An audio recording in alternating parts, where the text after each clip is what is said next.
लेकर क्या कहेंगे? एनडीए में दरार नहीं है, लेकिन उजियारपुर विधानसभा में जिस प्रकार से यहाँ के कार्यकर्ताओं के भावना के साथ कुठाराघात किया गया है, यहाँ के सभी भाजपा के कार्यकर्ताओं के साथ विश्वासघात किया गया है, जिस प्रकार से यहाँ बार बार कहा गया कि भारतीय जनता पार्टी चुनाव लड़ेगी और आप लोग तैयारी करिए, तो हम लोगों ने जमीनी स्तर पर जाकर के पिछले 2 साल से तैयारी किया और हमारे नेता ने बार बार कहा कि भारतीय जनता पार्टी चुनाव लड़ेगी, आप तैयारी करिए। और अंत समय में जाकर के और इस सीट को आरएलएम के हाथों दे दिया गया, जो कि हम लोगों को प्रदेश नेतृत्व के द्वारा बता दिया गया है। अधिकारी घोषणा नहीं हुई है, लेकिन बता दिया गया है और उस जिनको टिकट मिला है वो अपना क्षेत्र में माला वाला पहन रहे हैं।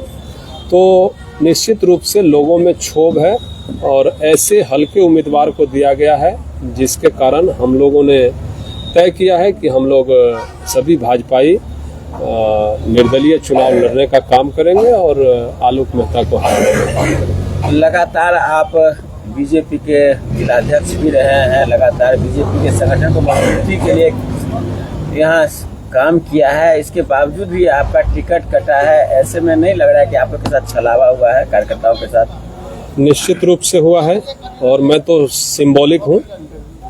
आज मेरे साथ हुआ है, पहले किसी और के साथ हुआ था, आगे भी किसी और के साथ होगा। मैं आपको बता दूं कि मैं पिछले 35 साल से इस विचारधारा के साथ हूँ। मेरा उम्र मात्र 46 साल है और मैं कह रहा हूँ 35 साल से इस विचारधारा के साथ हूँ। मात्र 11 वर्ष की उम्र से मैं राष्ट्रीय स्वयंसेवक संघ के ट्रेनिंग कैंप से इस विचारधारा की शुरुआत की थी और लगातार आरएसएस में काम किया, जिला का कमान संभाला और कमिश्नरी का कमान संभाला आरएसएस का। और उसके बाद भारतीय जनता पार्टी में 2015 में जब मैं आया तो महामंत्री के रूप में, उसके बाद अध्यक्ष के रूप में लगातार 24 घंटे देने का काम किया हूं।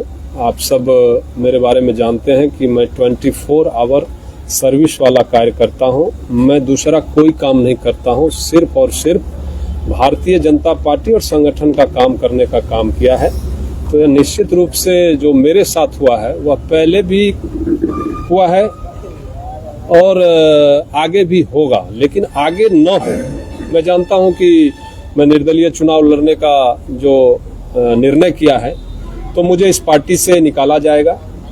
मैं विश्वोत्तरी का उपाध्यक्ष हूं, वहां से भी मुझे जाना पड़ेगा, लेकिन इन सब की कोई परवाह नहीं करते हुए पार्टी कोई मुझे कागजी रूप से निकाल दे, मेरे दिल में भाजपा है, वो दिल से कोई नहीं निकाल पाएगा। और ये पार्टी किसी की बपौती नहीं है। कोई तानाशाही रवैया अगर अपनाता है तो उसको जवाब देने का काम कोई आरएसएस का स्वयंसेवक ही कर सकता है, जो बलिदान होने के लिए तैयार है।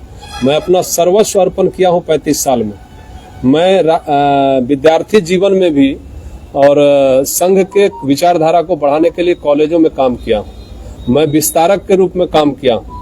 मैं संघ की शाखा में जाकर के और प्रचारक के नाते भी काम किया, लेकिन आज मुझे ये कदम उठाने पड़ रहे हैं और मुझे बहुत सारे हमारे अभिभावकों ने कहा कि आपका कैरियर चौपट हो जाएगा, आपका उम्र अभी बचा हुआ है।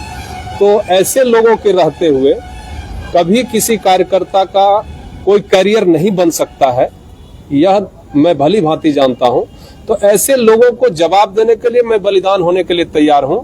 मैं इसी विचारधारा के लिए काम करता रहूंगा। पार्टी में रहकर या किसी पद पर रहकर के ही इस विचारधारा के लिए काम किया जा सकता है या इस क्षेत्र के लिए काम किया जा सकता है, कोई जरूरी नहीं है। मेरे दिल में वो विचारधारा है, सनातन की विचारधारा है और जनता के प्रति और गरीबों के प्रति जो मेरा कर्म है, जो मैं करता रहा हूं, आगे भी करता रहूंगा।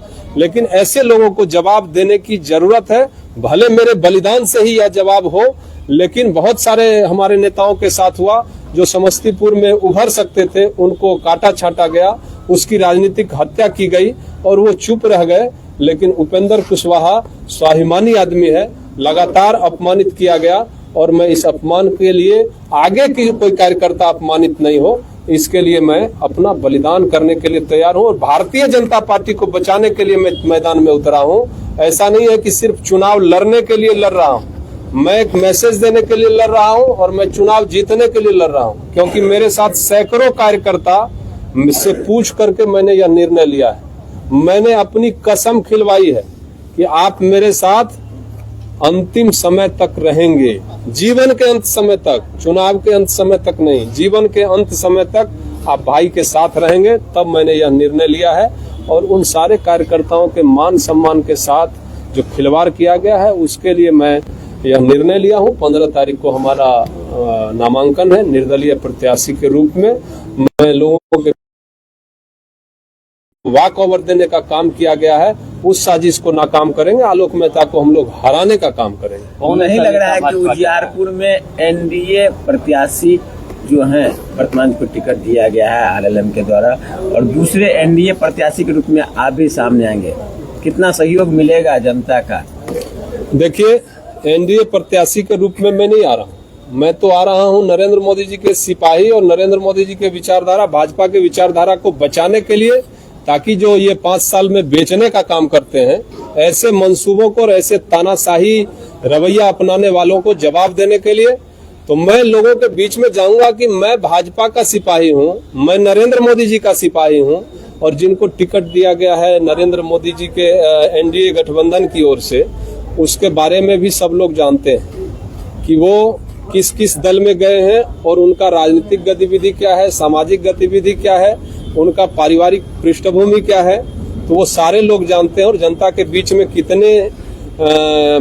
कितना रहते हैं, उनके सारे आप सोशल मीडिया प्लेटफॉर्मों को आप निकालेंगे तो मैं आपको दावे के साथ कह सकता हूं कि कोई भी 2020 के चुनाव में चुनाव लड़े थे 4300 कुछ वोट आया था, जबकि यहाँ के विधायक, पूर्व विधायक पूजनीय अपने उनके पिताजी स्वर्गीय राम लखन महतो जी का नाम था उनके साथ, उपेंद्र कुशवाहा का सिंबल था पंखा छाप, तब आया 4300 वोट और वो आए 5वें स्थान पर।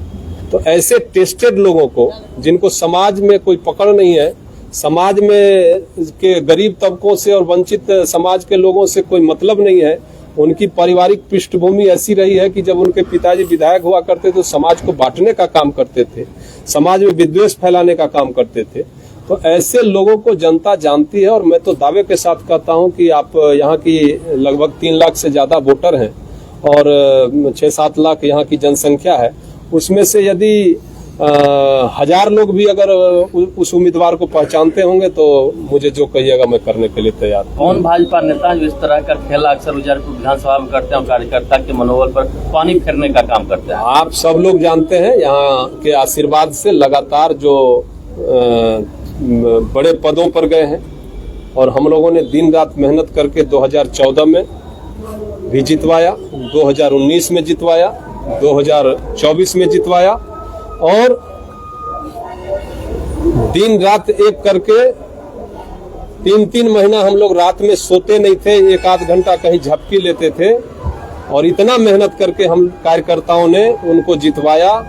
और ऐसे हमारे माननीय सांसद केंद्रीय गृह राज्य मंत्री श्री नित्यानंद राय जी, जो राजनीतिक कार्यकर्ताओं को आगे बढ़ने नहीं देना चाहते हैं और हर बार कोई न कोई कार्य ऐसे दूसरे दलों से ला करके किसी को थोप देने का काम करते हैं। तो ऐसे हमारे माननीय केंद्रीय गृह राज्य मंत्री नित्यानंद राय जी हैं, जो पिछले 1 साल से ठगने का काम किए, लोगों को कहते रहे कि आपको चुनाव लड़ाएंगे। हम लोगों ने मेहनत किया और अंत समय में कह दिए कि उपेंद्र कुशवाहा जी को ये सीट चला गया है, जबकि हम लोगों को पता है कि उपेंद्र कुशवाहा जी को ये सीट जबरदस्ती दिया गया है, क्योंकि उपेंद्र कुशवाहा का कद नहीं बढ़ जाए और कहीं ये उनको अपना कुर्सी डोलता हो, जबकि हमारे आइकॉन है, हमारे आदर्श थे, हम लोग उनको अपना आदर्श मानते थे, लेकिन उनकी इतनी नीची सोच कि कोई कार्यकर्ता आगे नहीं बढ़े, कोई कार्यकर्ता अगर चापलूसी नहीं करता है, स्वाभिमान के साथ संगठन का काम करता है, ऐसे कार्यकर्ताओं की राजनीतिक हत्या कर दी जाए ताकि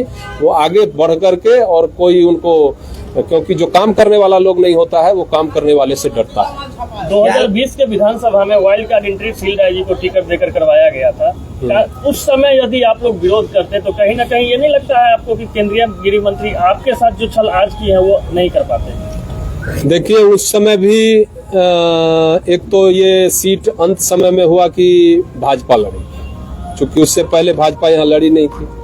अंत समय में हम लोगों को पता चला कि भारतीय जनता पार्टी चुनाव लड़ेगी और उसमें कई नाम के चर्चे आए जो हमारे पार्टी के लिए सेवा किए थे। उस समय तो मैं अध्यक्ष बना ही था, 1 साल हुआ था, तो मैं इस दौर में बहुत सीरियस नहीं था। लेकिन जब आप जिनका नाम ले रहे हैं उनको जब यहाँ पर दिया गया तो मैंने प्रश्न किया था कि आप किसी कार्यकर्ता को लड़ाते। यदि आप अध्यक्ष भी थे उस समय। मैं जिला अध्यक्ष था, मैंने पूछा था कि आप यदि इसी समाज से लड़ाना चाहते हैं तो इस समाज में हमारे पार्टी के बहुत सारे कार्यकर्ता हैं, उनको चुनाव लड़ाना चाहिए था। तो उन्होंने कहा कि हमारी पार्टी में कोई चुनाव लड़ने लायक नहीं है, जो नेता है। आप लोग कार्यकर्ता अच्छे हैं, लेकिन नेता, एक लीडर का जो गुण होना चाहिए वो अभी हमारे पार्टी में उजियारपुर में नहीं है। तो इस बार हम लोगों ने तो बहुत पहले से चौकीदारी करना शुरू किया और बहुत पहले से ये साबित करने का कोशिश किया कि भाई भारतीय जनता पार्टी के अच्छे कार्यकर्ता हैं और अच्छे नेता भी हम साबित हो सकते हैं। और मुझे लगता है कि यहीं पर हम लोग मात खा गए। नहीं लग रहा है कि वैशाली की शान बचाने के लिए वैशाली के सांसद ने उजियारपुर के कार्यकर्ता पर बाण चलाया है? निश्चित रूप से देखने से तो यही लगता है। जिस प्रकार का उम्मीदवार दिया गया है तो आलोक मेहता को वॉक ओवर दिया गया है। आलोक मेहता इस बार निश्चित रूप से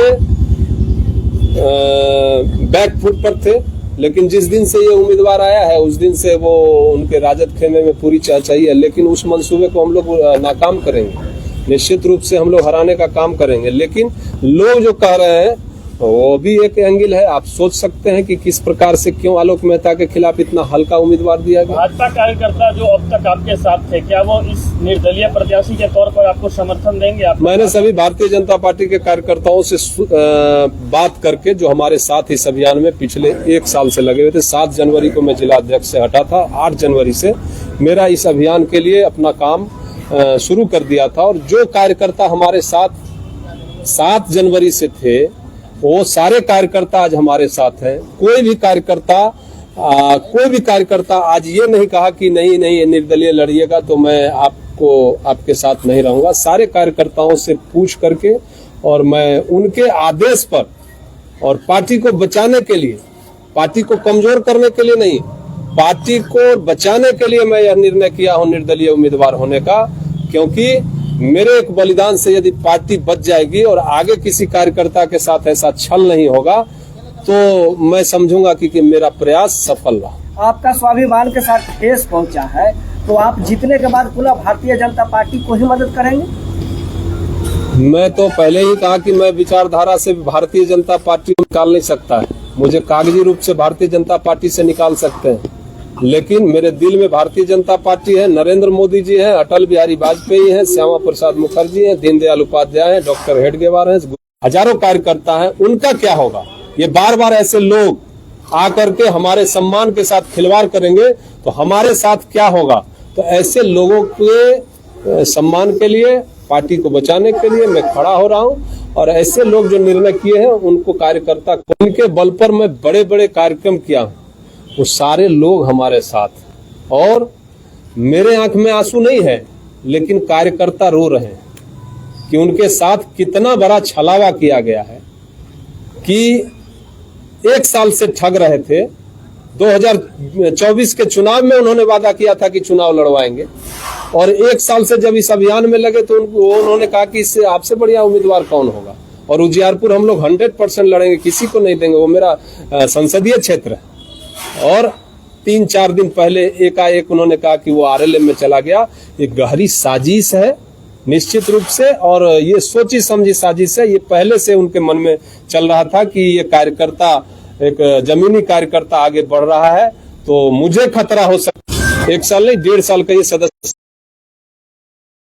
गया हूं और आपका बेटा बन करके गया हूं। आप देखे होंगे कि हमारी रक्षाबंधन कार्यक्रम में 5,000 हमारी बहनें आई थी। तो मैं आप सभी बहनों से, सभी माताओं से, सभी हमारे अभिभावकों से अपील करना चाहता हूं कि भाजपा का सिपाही हूं, नरेंद्र मोदी जी का सिपाही हूं। नरेंद्र मोदी जी के हाथों को मजबूत करने के लिए निर्दलीय चुनाव लड़ रहा हूं, भाजपा को चुनाव बचाने के लिए चुनाव लड़ रहा हूं।